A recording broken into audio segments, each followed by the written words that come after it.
going, everybody? Ooh, wow, you can't hear me. This is my first time with a shirt mic, so excuse me. So I'm going to talk to you guys tonight about the medicine that is in your kitchen. Everybody just take a second and think about what their favorite spice is. Just like, let it come to you. Now, think about what types of dishes you put those in, how that spice makes you feel. Does anybody want to share what their favorite spice happens to be? Vanilla. Oh, vanilla. Very nice. What about you? Thyme. Thyme. Perfect. I'll talk about thyme this evening. And you? Cinnamon. Turmeric. Oh, you in the back. Go ahead. Clove. Oh. Rosemary. Okay. One more. Garlic. I'll be talking about that tonight too. So, you guys know what all of those spices have in common? They're all plants. Very good. Very good. They are indeed. They're all medicine. They're all medicine plants. So the beautiful thing about herbalism is that a lot of the things that I teach about herbalism are just the remembering of the things that we already have in our lives that are oftentimes closer than we think. So the medicines that we need the most oftentimes are already with us in our kitchen, right? Or right outside of our door, very much. So I'm going to talk about a couple of my favorite kitchen herbs this evening. And if you guys have any questions along the way, you feel free to just throw your hand up and we'll sit here and learn together. So what does the kitchen and the garden have in common? Does anybody know? Besides hopefully finding plants there, gosh, I mean, that's one thing that they have in common. Anybody else? So for me, I mean, and it can be different for everyone, the kitchen and the garden are the most likely places to find me, first of all. Second of all, these are both places of fostering relationships, you know. So in the garden, we're fostering relationships with the plants, with nature, with the earth, right? And when we're in the kitchen, we're fostering relationships with our food. Oftentimes we're allowing the earth to become our nourishment in the kitchen. So we're taking things maybe from our garden and bringing it into the kitchen to go from nourishing our souls in the garden to nourishing our bodies in the kitchen. So we're really lucky, I'm very lucky, to work in a garden and be able to have constant communication and relationship with these plants. And the thing with having all of the plants around me all of the time is I'm always looking for new and interesting ways to use them. So I oftentimes end up putting them into food. And food is one of the best ways to consume our herbs, right? Another benefit of kitchen herbs is that they tend to be very safe, very accessible, and pretty affordable for the most part, unless it's vanilla, which happens to be one of the most expensive spices in the world, as well as saffron, another one that I will talk about for sure. And the benefit of having a garden, does anybody have a garden? I know at least a couple of people do here, yeah? So the benefit of having a garden is a lot of these culinary medicine plants are actually super easy to grow right here in Arizona. You know, it's hard to imagine growing anything with this heat, but a lot of these culinary herbs grow very, very well here. And for those of you who maybe aren't familiar with some of the herbs that I'm talking about, I have this little cute basket and it's got all the little herbs that I'm going to be talking about tonight. So what I'll do as I talk about these herbs is I'll just pass this basket around and you feel free to look through the basket. You're going to find rosemary, you're going to find some sage, some thyme. I have a little bit of ginger in here. Okay, I also have this woven, I call it my ginger baby. So this year in class we had an experiential Materia Medica project, and I like to encourage the students to make art because I think it's really important as adults to create things for the sake of creation, to have fun, right? So I really opened it up and said, you know, you can make anything you want. And so somebody did make anything they wanted. They made a ginger baby. So ginger baby's in there. And right in ginger baby's hand, you'll see a little vial of saffron. So you're welcome to open it up and smell it if you're not familiar with saffron, a very unique smell. So I'll just let this kind of cruise around, and you guys are welcome. If you would like, you can take a little piece of the rosemary and take a little nibble if you wish.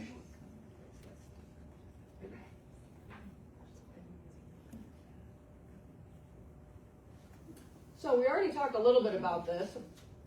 What all spices have in common. They're all medicinal. What else do spices have in common? Think about it. Like imagine, you're in the kitchen, you're cooking. They're all aromatic. They're all super aromatic, right? And this is by design, this is for a reason. And in fact, the definition of spice is something that is aromatic, that you add into food to add flavor and pungency and dimension. And that is exactly what spices do, right? So spices and herbs can be the same thing. If it's called a spice, that means it's used in cooking, okay? You can also use spices as medicine. I do it all the time. So something that you need to know about spices is besides being incredibly aromatic, medicinal, these are also some of the most abundant foods in antioxidants, anti-inflammatory constituents, all types of terpenes, which are very medicinal aromatic compounds that can modulate your immune system, your inflammation, your mood. There's a lot of benefits into these spices, and most people are really sticking to like salt and pepper, maybe a little garlic powder every now and then. So what I'm here to do today is try to encourage you to really utilize these spices as much and as often as possible, and potentially considering moving outside of just using them in your food. Things like steams, things like teas, maybe tinctures or infused honeys, infused vinegars. There's a lot of variety that you can do with these plants. Another important thing to understand about spices is people get pretty serious about their spices, okay? I mean, there has been entire trade routes organized around the exchange of spices. Spices have created entire economies. There's spices that influence entire cultures. There has been wars that have started over these things, right? So these are really, really important cultural and communal plants, foods, and medicines that we should really respect as much as we can. So there's so much diversity within the spice world, right? So this slide is all about showing the diversity in just the anatomy of the spices themselves. So we have seeds, we have leaves, we have flowers, roots, barks. Check it out, a lot of the time people don't even really think, oh, I'm going to put a little bit of this, a little bit of that. They don't think, oh, I'm going to use this seed, right? I'm going to use this root or this bark. When we remember that these spices are plants and they used to be alive at one point, then we start to maybe consider them a little bit differently and start to invite them into our lives in a little bit of a different way. So something to know about the anatomy of spices is that most of the time they're in a little powder jar, right? Dusty. Yeah, and the thing with your dusty little spices, I mean, how many of you have some spices in your cabinet that are like maybe a little too old? I'm guilty of it, you guys. I'm guilty of it too, right? I just cleaned out my spice cabinet like a couple of weeks ago, and I was just like, this is crazy, because I'm a collector of things, but just like everyone else, I tend to fall into this similar patterns of like wanting to use the same things over and over and over again. But really, I mean, there's some things in the spice cabinet that are incredibly, incredibly medicinal that you really might want to start moving up to the front of that cupboard and start dusting off and using. So one thing to understand about some of these things, though, is that because they are oftentimes powdered, there's a very large surface area that's exposed to air, and light and heat and all of these things that end up degrading plants. And these plants are supposed to be really vibrant and they're supposed to be really aromatic. And when they start losing some of these aromatics and pigments, guess what's happening? They're losing their medicinal value, is what's happening. So we want to make sure that if you do have some really old medicine in the back of your cabinet, to maybe give it to the worms if it doesn't have a good smell anymore, if it's completely lost its color, if you're not even sure what it is, okay? Maybe it's time to refresh your cabinet and bring in some new things. So what is the shelf life of some of these things? I mean, it's kind of hard to say. There's general ranges that people will recommend for different types of plant parts, and usually in the apothecary, what we'll say is like seeds, they could be anywhere from like 1 to 2 years, maybe 3 years. If they're powdered, that cuts it down to like maybe a year or less. If it's a leaf, you got maybe a year or two, depending on the leaf. You know, it varies a little bit. And it also, you know, how and where you're storing it makes a really big difference. I don't know where you guys like to keep your herbs in the kitchen, but don't keep them above the stove, okay? Because that heat, it's like such a convenient location. I mean, how could you not? It seems like it's made for that, but don't keep them there because that heat that rises can, over time, damage them, right? You want to keep them in a cool, dark, dry location, ideally in glass, sealed up, nice and tight. Flowers actually have some of the smallest shelf life, unfortunately. So 6 months, maybe, a year, maybe, depending on how you're storing it. And I wanted to point out too that clove, whose favorite herb was clove? Yeah, did you know that it's actually an unopened flower bud? Yeah, yeah, so interesting, right?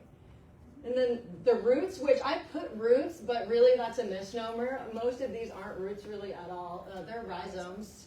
So we'll put them in the underground parts. So the turmeric, ginger, garlic, horseradish, wasabi, all of those really pungent roots, those can last quite a bit longer.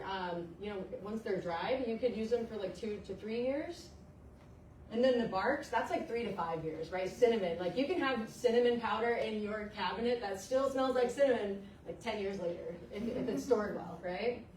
So keep that in mind, you know, when you're going through your cabinet. And if you don't know when you got it or where it came from, it might be time to get some new stuff for you. And again, whole spices are always going to outlast those ground spices that you have. Ginger and garlic. Who's a big ginger lover? Love, love, love ginger. Even when it's hot like this, I still love it. I also love garlic. Big lover of garlic. Anybody else? Yeah, quite a few more people like garlic. Oh, I see you in the back. Okay, yeah. Love garlic, love ginger. So the Latin name, so if you ever see something that looks like this is what's called a Latin binomial. It's the proper name of the plant. So we call it ginger, but all the herbalists and the botanists and scientists are going to be calling it Zingiber officinalis. And garlic, our beloved Allium sativum, right? So these are amongst two of the most popular and well-known medicine plants that people use very often, right? Does anybody use either of these plants like every day? Yeah, same. Every single day I will use these plants in one way or another. So they've got some incredible, incredible properties, these plants, and something that they have in common is that they grow underneath the ground, okay? So there's some specific evolutionary strategies that need to happen for something to live under the ground for as long as these plants do, right? If you're under the ground, you're susceptible to all kinds of things, right? You know, things burrowing into your root system, you know, wet moisture, microbes from the soil, that kind of stuff. And the whole purpose of roots for plants is to store energy for the plants, right? The leaves, they create the energy via photosynthesis, and then the plant stores it down in their root system, or rhizome, or bulb, in this case of garlic. Okay, so those are storage systems for the life of the plant to continue. So they want to protect those parts as much as possible from anything coming in there, whether it's a microbe or a pathogen or something like that in the soil, right? So these constituents that are in these plants to help the plants stay alive and thrive are the same exact constituents that when we take them inside of us, help us to do the same. So that, I think, is pretty incredible.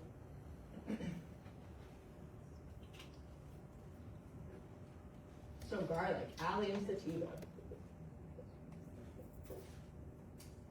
Garlic is arguably one of the most famous, one of the most well-known, continually used, appreciated, and celebrated medicine plants in the history of humanity.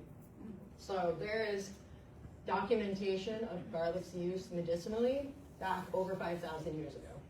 Okay, so it's been doing its thing, right? It's got a great reputation for that. And typically colds and flus is the way that it's most well known to be used. But recently, you know, in the last 100 years or so, it's gotten a lot more interest for these other things, right? Protecting the immune system as a whole, and also for the cardiovascular benefit.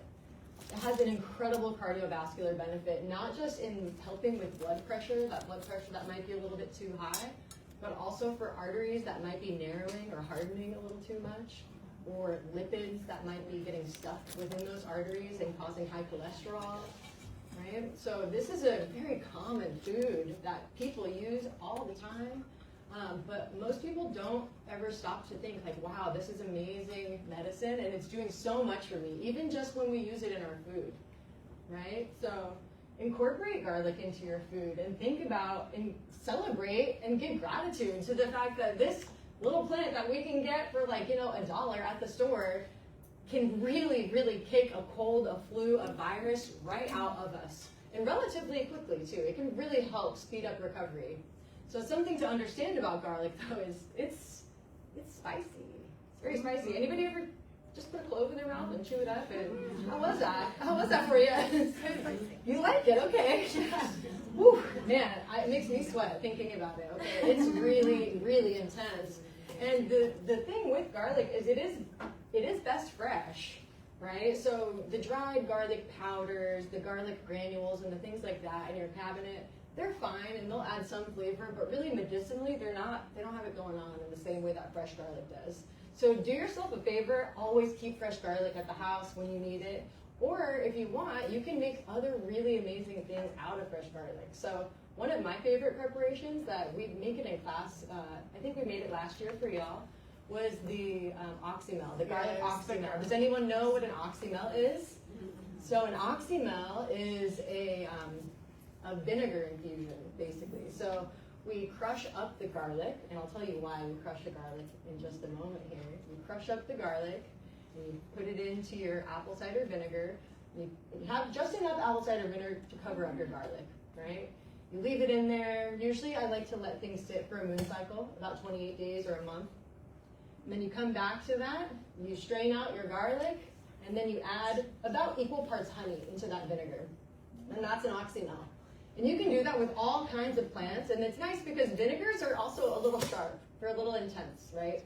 So when you add the honey, it helps to soften that a little bit, and then you've got the medicinal actions of the honey, of the vinegar, and of the garlic, and then it doesn't burn the heck out of your throat when you chew the garlic, you know, because you don't need to. So that's one of my personal favorite. I really, really like that. I think it's a lot easier for people to take, especially children.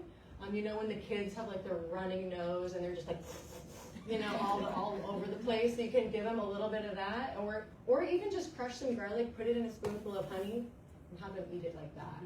Whatever way you can get it into people, especially when they've got the sniffles or something's brewing inside of them and you can tell like, oh, this person's about to get sick, that's a good time to get the garlic out just in case.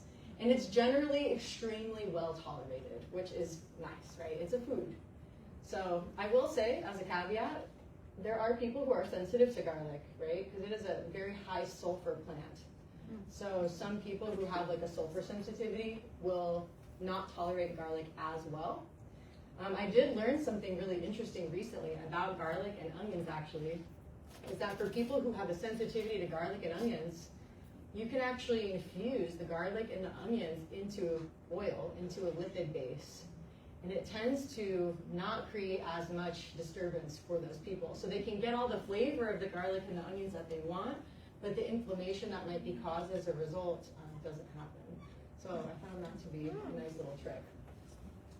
So does anybody happen to know why we crush garlic instead of chop it? Has anyone heard that? I know this is like this is what my Italian grandma would tell me. She said, oh, you never chop garlic. No, you never chop it. You just always crush it, always, every time. Right? So this is like a kind of an old like folklore type of thing, but it turns out they know. They always know, you know. If there's ever anything that seems like hokey pokey folklore, you might want to look into it a little bit more. There's usually always something to it, okay? So the reason why we crush garlic instead of chop it is when we crush it, we're breaking open the cell walls a lot more effectively than if we were to put a nice sharp knife through it.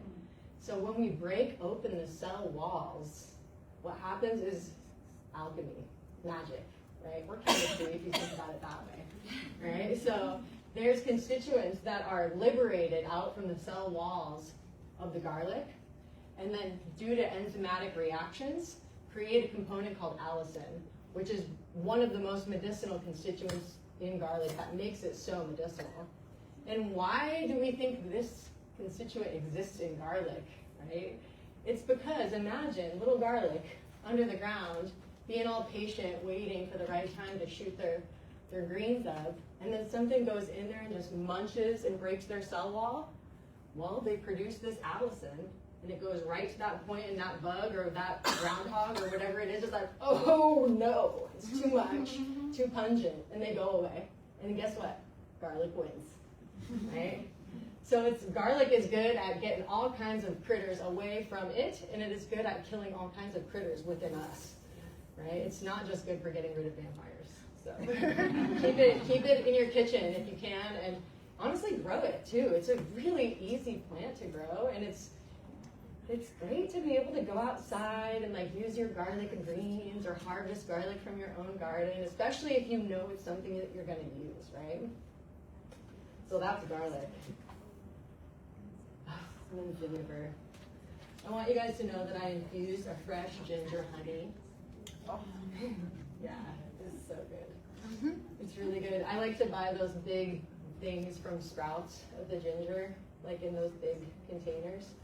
We try to grow it at the garden, but we can never grow as much as I actually want to use. So if you ever want to grow garlic in your own garden, it's actually pretty easy. What I would recommend is buying some organic, non-sprayed ginger at the store, and putting it into a nice, like, dark location for a second. Sometimes I'll put it into like a paper bag or something like in the cupboard, or just in my cupboard. Things like the sprout in the cupboard. Yeah. I don't know if anyone else has noticed this. It could be just my kitchen. So you put it in there, and then similar to like if you've ever had potatoes for a little long, they start to grow little eyes almost on them. So this is a sign that the ginger wants to do its thing, right? It wants to keep growing. And you can actually take those little bits and you can pop them right into soil. Some nice, well-draining, rich soil. They like nice, rich soil because it's a tropical plant. And there you have it. And they'll start growing their little greens and expanding their rhizomes underneath the soil. And then give it a couple years and you'll have plenty of garlic, or ginger, excuse me. So what do we know about ginger? I mean, obviously it's well known for its spicy and fiery nature, right? So anytime something has a spiciness like that, we can come to a couple conclusions here, right? So can make you sweat, right? Which here we don't usually have too much of a problem with sweating, but there are some very specific times in life when people are sick that you might actually want to make them sweat, right? So imagine a kid or something, anybody has a fever, and the fever's not budging, it's not really moving anywhere, and you're like, oh, we could take some Tylenol, or maybe we should just go to sleep, or maybe you should have some ginger tea, some fresh ginger tea, right?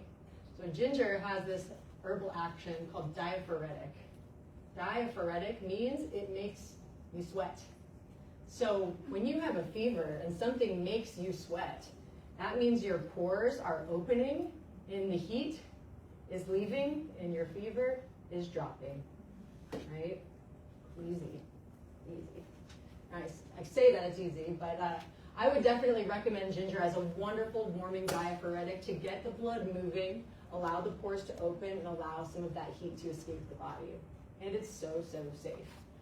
Ginger, I think, is most well known for its ability to disperse stagnation through digestion. Anybody ever use ginger for like a stomach ache or anything like that? It works really well. It's my go-to. You know, some people are like, they go to peppermint first. I go to ginger first, personally. But I think it is incredibly effective at helping to reduce like bloating or gas or like cramping in the digestive system, or if you like ate a little too much or ate something that maybe didn't agree with you.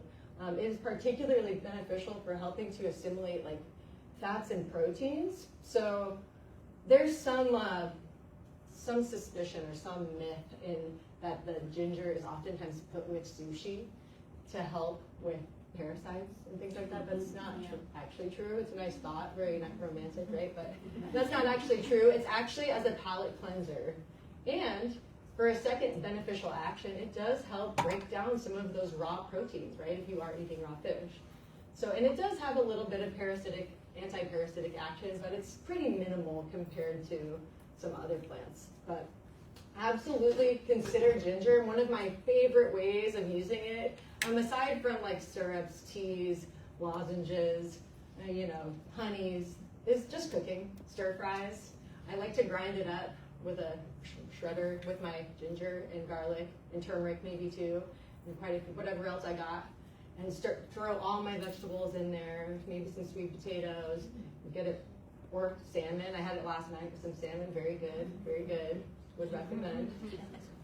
So the cool thing with ginger is similarly to garlic, there's alchemy at hand. There is magic unfolding. There's magic unfolding with every plant. But I'm going to make sure to point this out to you because I find this to be really unique about ginger in particular, is that fresh ginger and dried ginger have a little bit of a different vibe.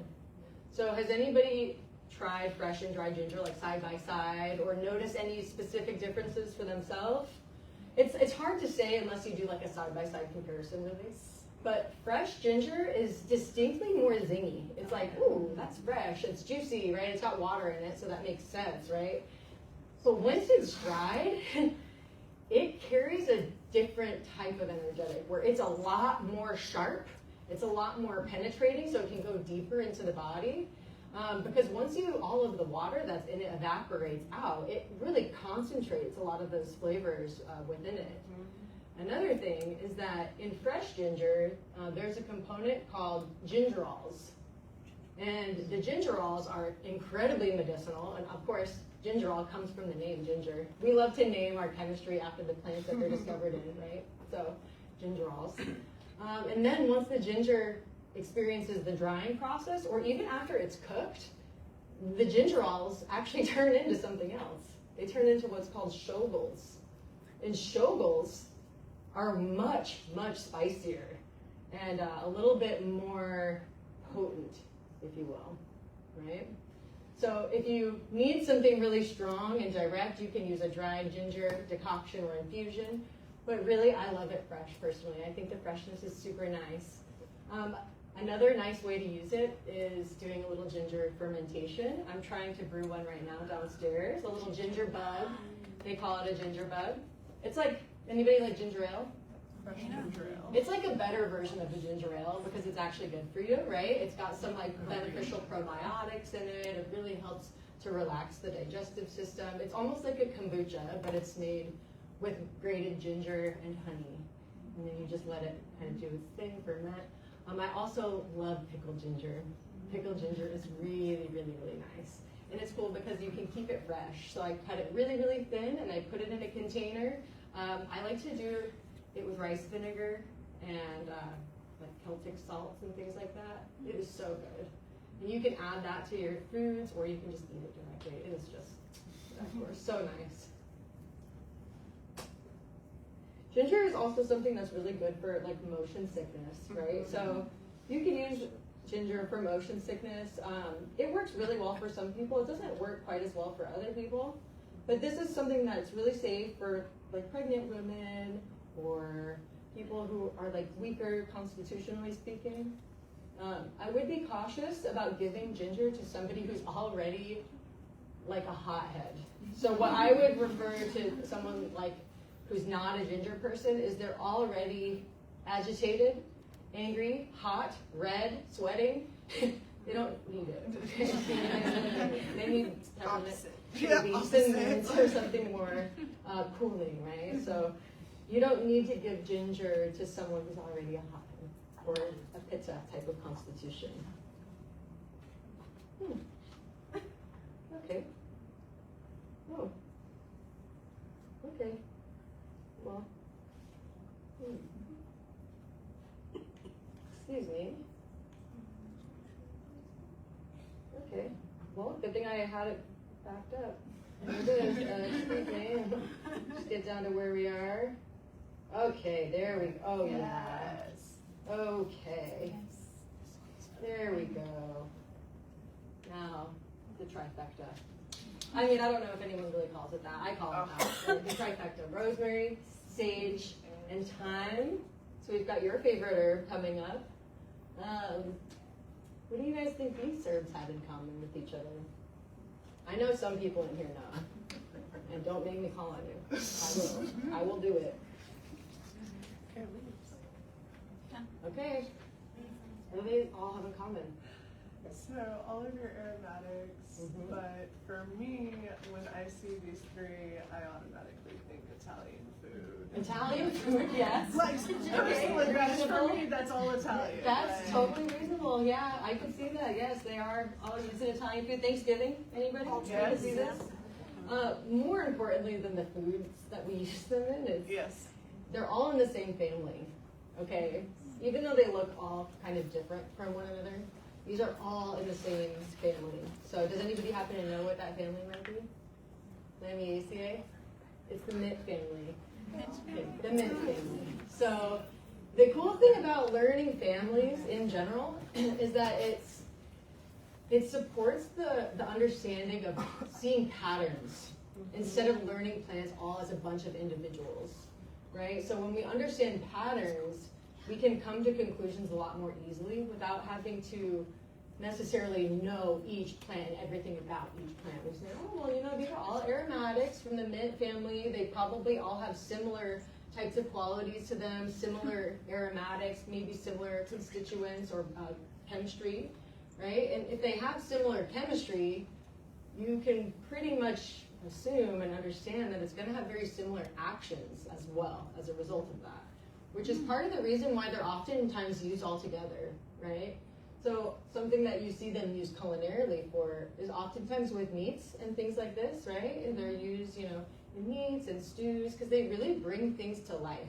And they add like this really beautiful flavor profile that you really can't get from any other herbs. These are very unique and specific to the quality that they bring into food. Something else that's really amazing about this particular family is it is the biggest plant family. So it has a huge amount of diversity across all of the different plants.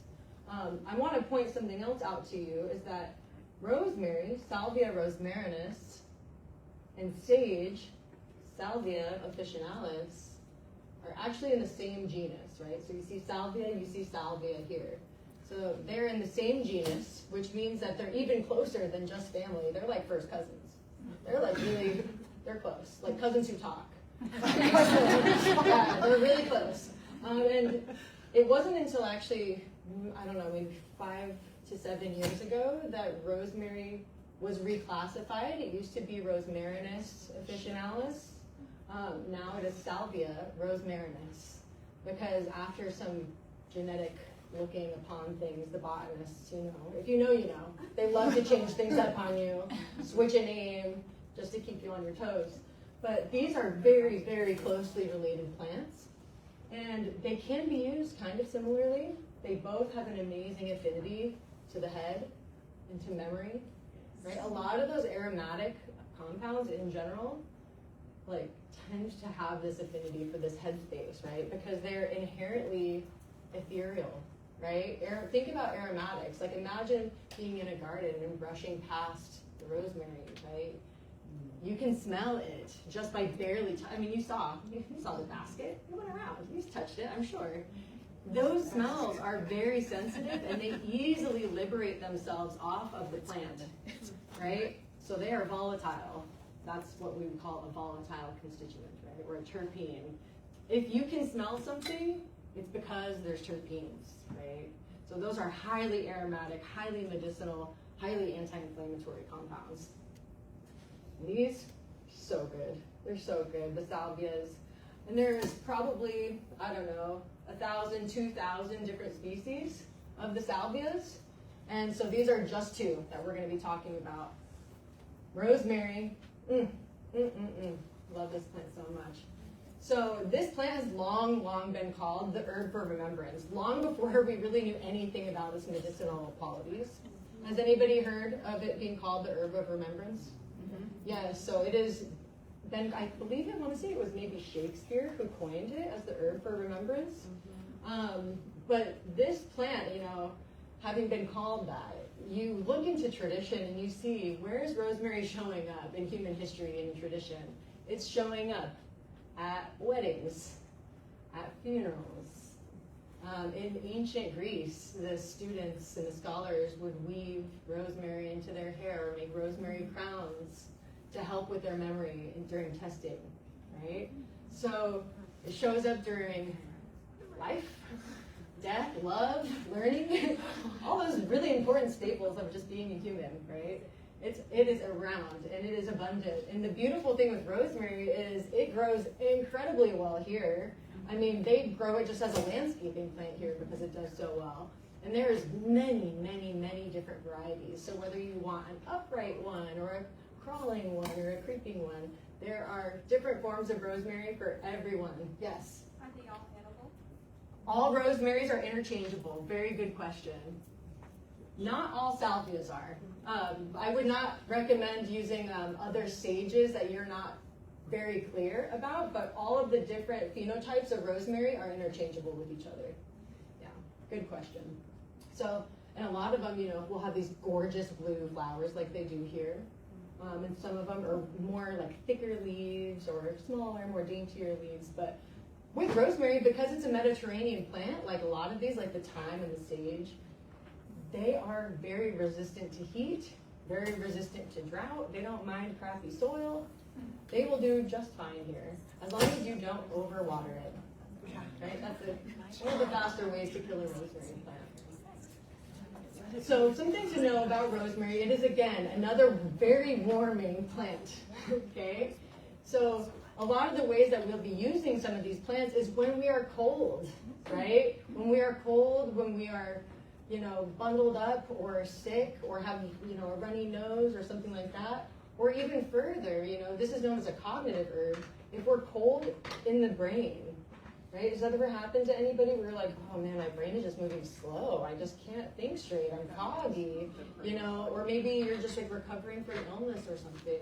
The rosemary, once that goes into your body, it has this upward and rising action where it brings blood from other areas of your body into the brain to warm up that brain and to move some of that stagnation out. Right? It also majorly decreases inflammation within the brain. And an inflamed brain is not a happy brain, right? So when we can incorporate rosemary, we're not only reducing inflammation in the brain, but we're reducing inflammation systemically through the whole body, through the digestive system, and we're relaxing our nervous system. So we love rosemary, and we love it as a food plant, but also as a tea. Has anybody had rosemary tea? So good. Something I've actually been up to is, this is my water. I just take a sprig and I put it in my water bottle. I don't even heat it up, right? Because the aromatics are so strong, so it's like a nice infused rosemary water. It's so good. It's so, so good. So some of the other things it's known for is the hair, right? So I think recently, within like the last 5 or 10 years, it's gotten a lot of media for its benefit for hair and hair growth and all of these things. And yeah, it can, but really that's a side effect of getting blood to your head, right? So it's a win-win situation. You get nice lustrous hair, and you get a clear brain, clear mind. So some things you might want to consider not using rosemary for. Some people who are already too hot might not benefit from rosemary, and for people who are already a little bit anxious, mentally speaking, it could potentially exacerbate that because it's bringing more circulation into your brain, so it's like putting you on turbocharge. That's not the case with everybody, but it can happen with some people. And it's easy to overdo it in a tea. Once you steep it for a really long time, it can get a little bitter. Steams are a really phenomenal way to use a lot of these herbs. The salvias, the thyme, right? And in fact, Tanya and Jimmy, who you guys just met, last year, Tanya did a presentation on herbal steams. It was called the pizza steam. That's what we call it at our family. The pizza steam. And I was like, that's just so clever, because you work with what you got. When everyone's sick in your house and you don't want to go to the store, open up that spice cabinet and see, I got some old sage, some thyme up in here, throw that in the pot, get that water hot, you know, and then put your face into that steam and inhale the steam and let it go into your sinuses and into your lungs. All of these herbs that I'm talking about tonight have an antiseptic, anti-inflammatory action on the tissues of the lungs and the respiratory system. So it can be very, very helpful for when something is just brewing inside of your lungs and it's just making you feel terrible. And it can help you get over it so much faster. Yeah, so don't forget pizza steam. If you are so congested and you can't get all this stuff out of your upper respiratory system, just make sure not to burn yourself. And also put a little towel over your head so that the steam's not escaping off the sides. Yes. But man, and don't drink the water afterwards. I don't know if I should say it, but it should go without saying, because as you're steaming, you're dripping, you're sweating. Okay, don't drink the water. But I would recommend, if you are able to offer it back to the earth instead of just pouring it down the drain when you're finished, because that's my way of giving gratitude to the plants. I don't believe that plants belong in a trash can or down the drain.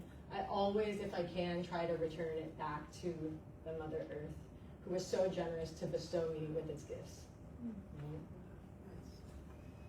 A little kitchen tip here regarding rosemary.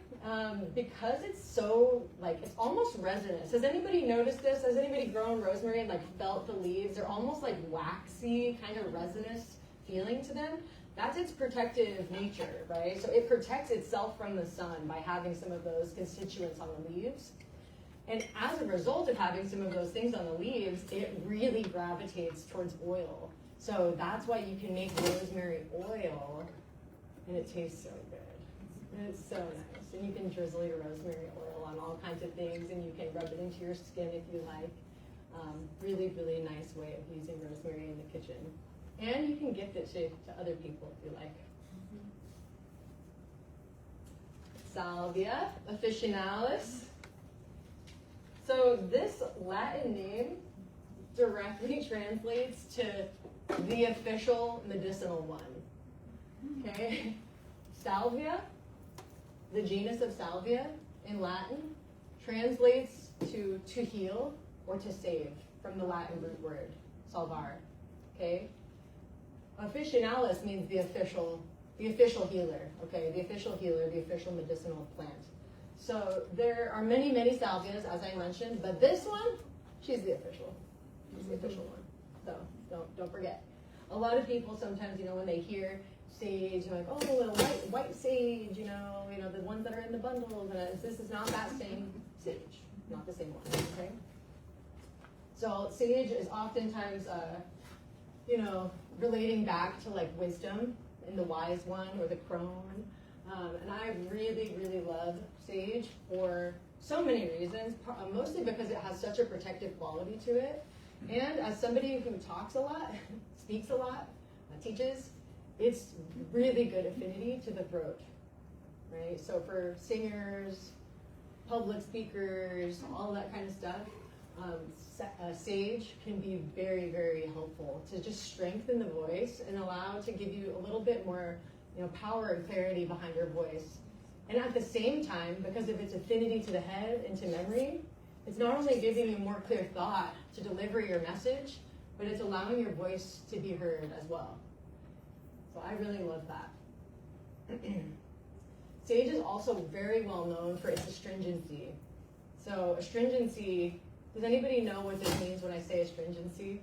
I know there's a couple of students that might know, but essentially astringency are things that tighten and tone tissues. Okay?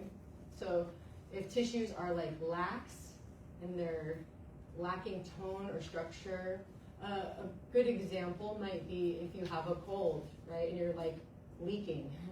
Those tissues in your upper respiratory system are too lax. They're lacking tone. And because of that, they're dripping, right? If you were able to tone them up using an astringent, you're losing less fluids, okay? So astringency has this interesting dual action of stopping excess secretions and drying you up a little bit, but in the same way also preventing you from losing more fluids, which could in turn bring more moisture into the body in the long run, right? So it's kind of interesting in that sense where it's both drying and it could be potentially moistening. And another really big thing for it is excessive perspiration and hot flashes. So a lot of women will go towards sage for exactly that. They're like, oh my gosh, life is so hard, I'm sweating back here. We need some sage. It'll cool your body down and it will prevent you from getting a lot of night sweats. And now oftentimes most of these herbs are paired in conjunction with other things, but even on its own, it is really phenomenal. And because it's astringency, there's a lot of other things that it could potentially be used for, right? It could be used for your skin, right? To tighten and tone your skin and make your skin look really nice.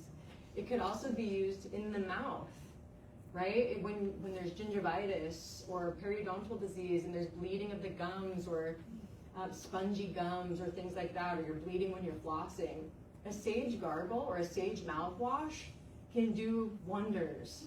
And on top of just repairing the tissues, it's so anti-inflammatory, right? So it's anti-inflammatory, antiseptic, antiviral, antifungal. All the antis are coming into town for the sage. Okay, so they're all coming, right? And I could say the same would be true for rosemary and garlic and ginger. You know, they have all of those anti-actions that come with them. And that is because they're culinary herbs, right? Because they're incredible medicines.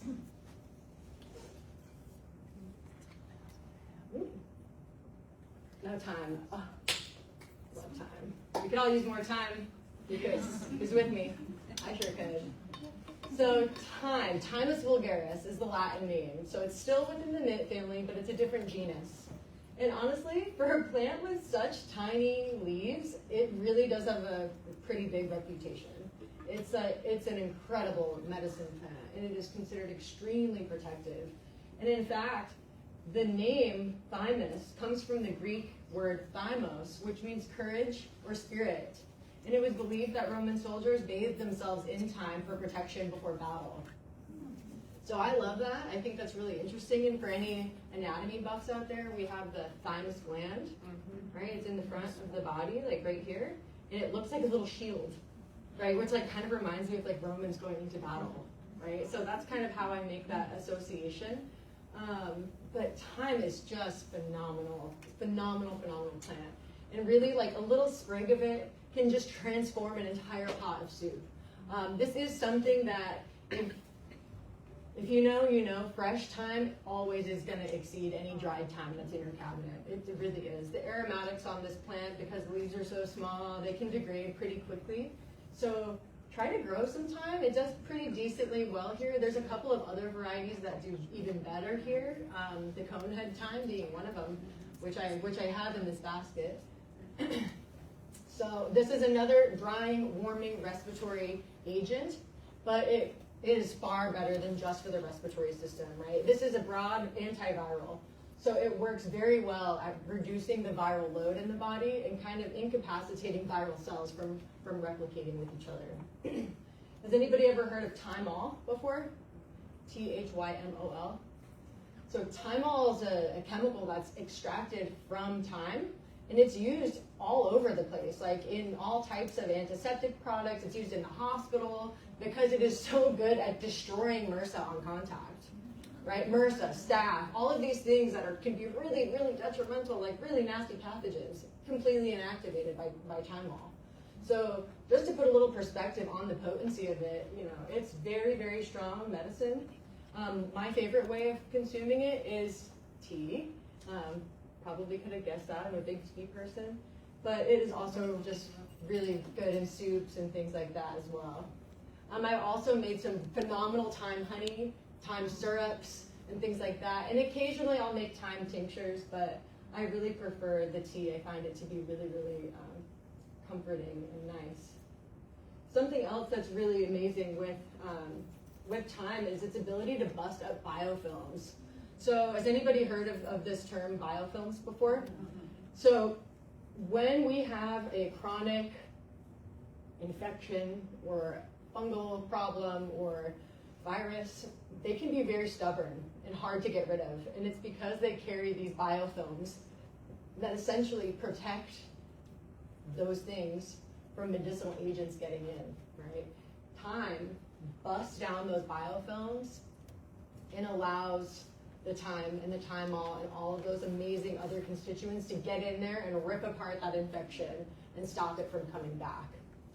So we love thyme for that reason. Amazing one in steams. Though I admit it's kind of expensive and it's not that abundant in the garden. Like you could grow thyme all season and have like this much. Like it's very labor intensive to process. The tiny little baby leaves takes very long.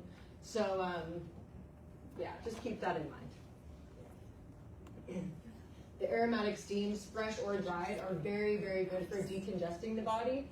And then you can also, similarly to sage, gargle it, and it can really help with a sore throat. And there's been some studies with thyme and sage as a gargle for people who have bacterial laryngitis, and that it's actually more beneficial than the numbing agents that they'll put in people's throats, like lidocaine. It's lidocaine in a combination of something else, like a spray. Exactly, and they say that the thyme and sage combination is actually more effective and helps people resolve their illness up to 3 days faster.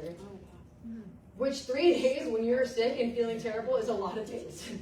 So, and think about it, you never even have to leave your house, right? You can just go into your kitchen. You can save your copay at urgent care because they're not going to do much for you anyway. Probably give you antibiotics, which maybe you need. There's, but thyme can really come to the rescue in a way that is so pleasant.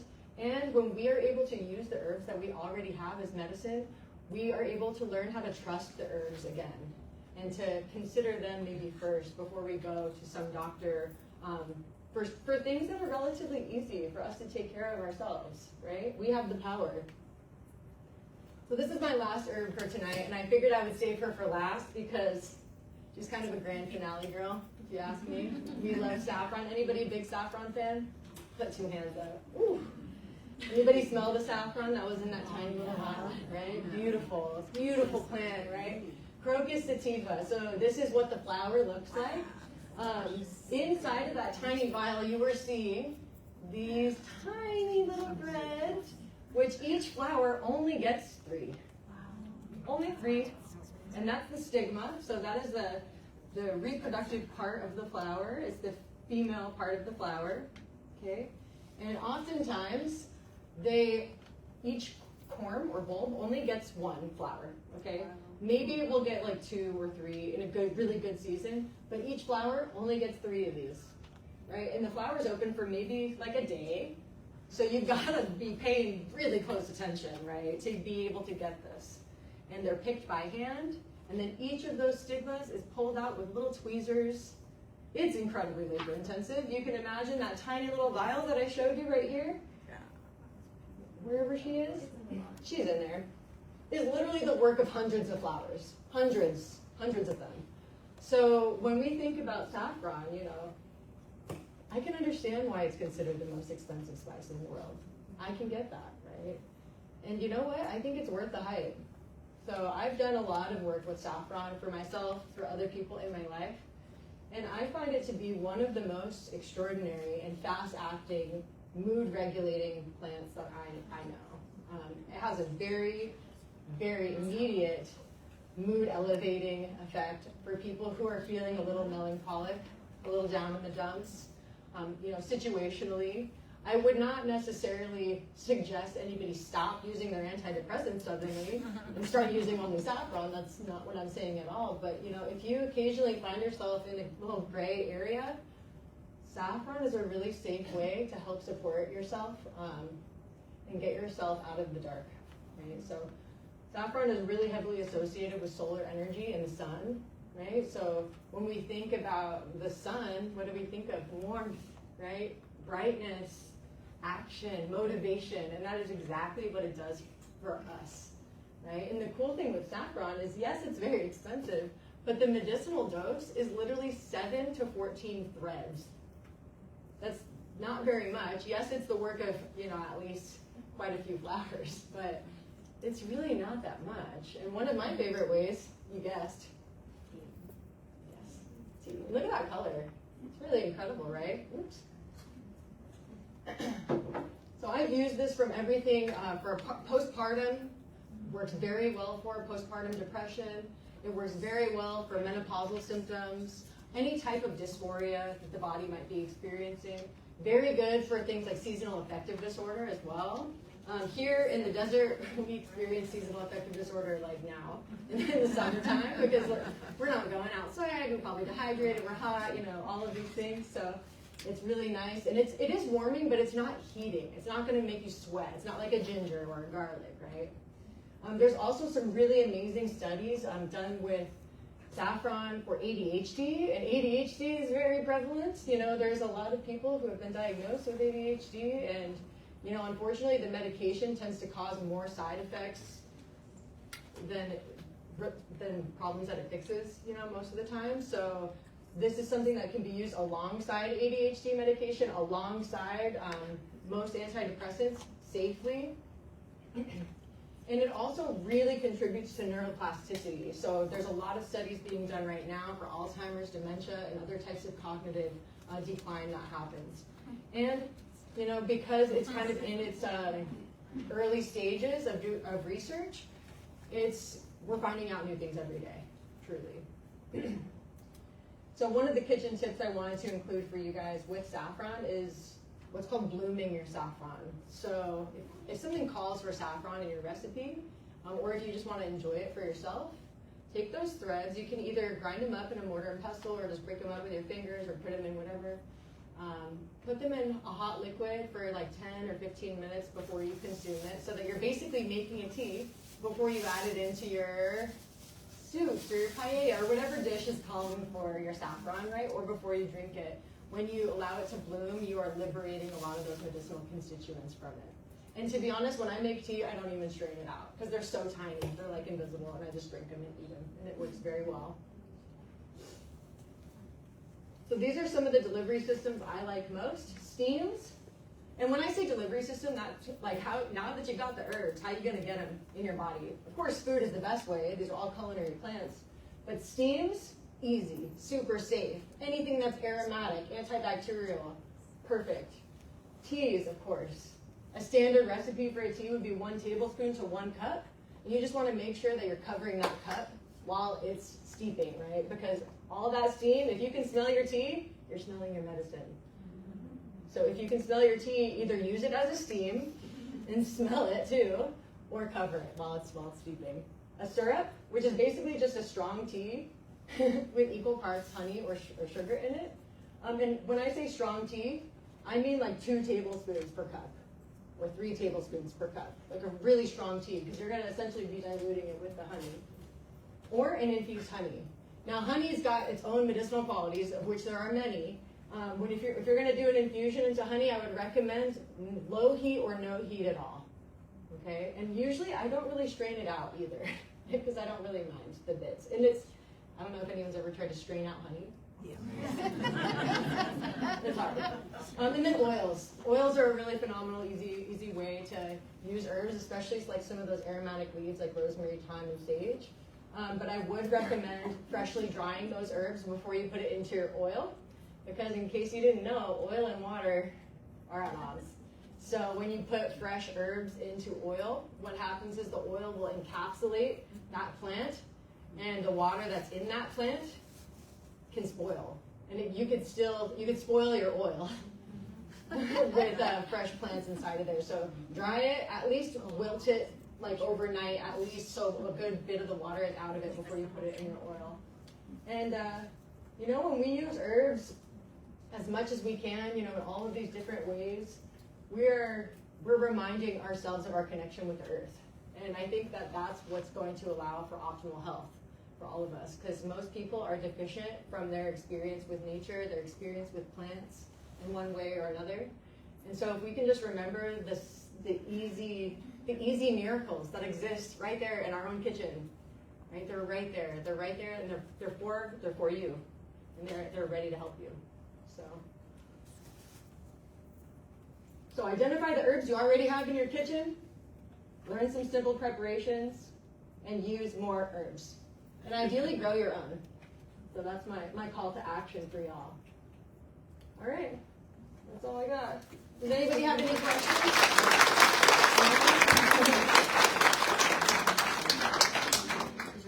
Yes. Sure. So I've heard a couple different ways, like when you're trying to prolong your garlic from spoiling, is to cut it up, put it in oil, and freeze it, or have it fresh in water in the fridge. Is either one better, or is there something totally different?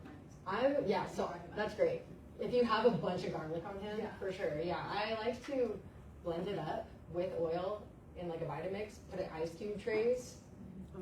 It's really, especially if you're gonna plan to cook with it, right? Right. It's so much easier because then you just pop a cube, put it in the pan, good to go. And honestly, I would recommend if you don't cook with ginger and garlic together, it's really, really nice together, and you can make cubes like that too. And those are just like quick starter cubes, you know. That could be a base for like almost anything to taste even better. Super easy. Yeah. Good question. Yes. Can you grow your own saffron?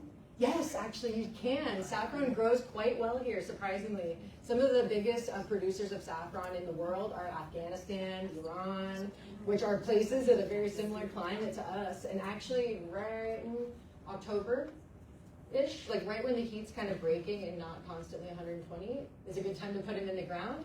8 to 12, maybe 15 weeks after that, you'll get the flowers. Yeah. Oh, wow.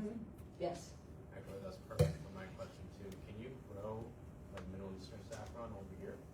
Yes. And you still have the same benefits? Yes. Because of the soil being different. Okay. Yeah, I have grown it here. I mean, I got like 5 threads for my whole season. And it was in like the tiniest jar. It was like my prized possession. But it's still worth it, you know, just for the joy of being with one of my favorite plant allies. You know, even if you don't get a whole lot, just to create relationship. Cool. Thank you guys so much for your attention. One more question. Actually, there's 2 more questions. I'll answer those real quick. When you do your gargles, do you heat the water and steep it, and then obviously you're not going to gargle with hot water? How do you prepare that? Good question. Yeah, great question. Usually I'll make a nice strong tea, so I'll typically do like 1 tablespoon to a cup or 2 tablespoons to a cup because I want to drink some tea too. So I'll gargle with some of it and then I'll drink the rest as tea. So I'll make a standard cup of tea just how I normally would, cover it up, strain it out, and then you know, hopefully it's at a good temperature for you to drink. And pour a little bit out, maybe cut your teacup in half, so maybe an ounce or 2, because you can't fit too much in your mouth for a gargle at once. I actually put a little salt in there, because the salt is really helpful for cleansing your throat as well. And occasionally I'll put a little honey too. Honey, salt, maybe a little bit of lemon, sage, gargle as much as you can, and then you spit that out. You don't swallow that. Okay. Yes, back there.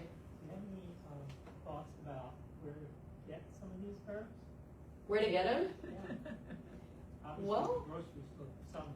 But Yeah, that's a great question. You can get almost all of these at a grocery store. I would recommend, because they are medicines, get them organic. You can get some of them at the farmer's market. You can get almost all of the leafy ones at a nursery and plant them and grow them, which is obviously I'm pushing an agenda here. So, I mean, that's what I would recommend. Yes. What if you live in an apartment and you don't have access to Pots, garden? all of these can grow in pots, no problem. All of them can and will grow in a pot very successfully. Yeah. For saffron, can you make it into like a tincture? You can. Or like, what's the best way to have it? I know you said tea, but can you, like, if someone's easier to take with tinctures, it can be done? You can. It's just an expensive preparation. Okay. So I would recommend doing it in a half-ounce small bottle. But if anybody's interested in trying or learning more about any plants, I'm going to be downstairs in the herb room. I got tea. I got some ginger honey. So come on down whenever you're ready. We'll be down there, and I can answer any more questions that you have, right? Thank you guys so much. Thank you.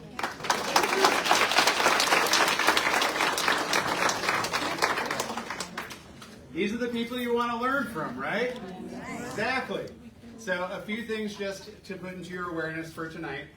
So, as Shannon just said, downstairs at the P level will be the Heart Rock Cafe with Jimmy and Tawny, who you met earlier, and the Herbalism classroom. So feel feel free to tour and kind of wander around.